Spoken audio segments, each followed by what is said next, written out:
يلا تفلش. يلا حلو. لا ما تفلش، حرام. يلا تفلش. لا شنو ترى ما يصير. يلا تفلش. ايوه فلش.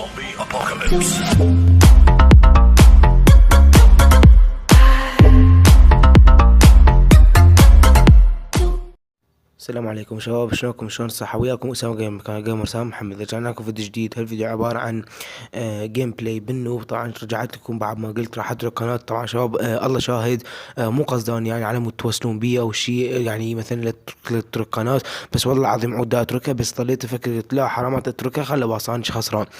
طبعا شباب اتمنى راح بعد يعني عفوا منا وغاد تكتبوا لي تحديات وعقاب على مود انفذ له. حتى تحدي صعب وهاي، بس المهم عقاب يكون داخل اللعبة وهاي. فاتمنى يعني اهم شيء هو هذا اللي اريد تكتبوا لي اياه، على مود يعني اواصل ويعني شلون تصير لي فكر مثلا اذا ما عندي معركه فرقه او شيء انزل سريع التحدي.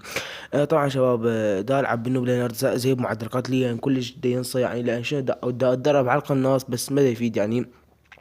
فراح احاول عنه يعني احسن شيء. فاتمنى شباب يعني تدعموني وتواصلون باللايكات والسبسكرايبات على مود اني هم اقدر انزل. واتمنى يعني مثل ما قلت لكم تكتبون تحدي وعقاب، اي واحد يخلي يكتب تحدي وعقاب على مود طبعا انا هم راح اكتبها بالوصف، اكتب يعني اقرا الوصف بالعنوان على مود تقرأ الماسي معني يقرا الوصف ويشوف انه قايل اني يكتب تحدي وعقاب، على مود اواصل بالقناة واقدر يعني انشر وتصير يعني شغلات حلوة ولقطات مضحكة واواصل.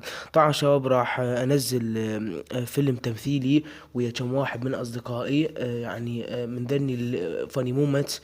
طبعا هو مو من يعني هي الفكرة عليه هو انه اغتيال ترامب. فاتمنى يعني ان شاء الله راح يعجبكم الفيديو اللي راح ننزله.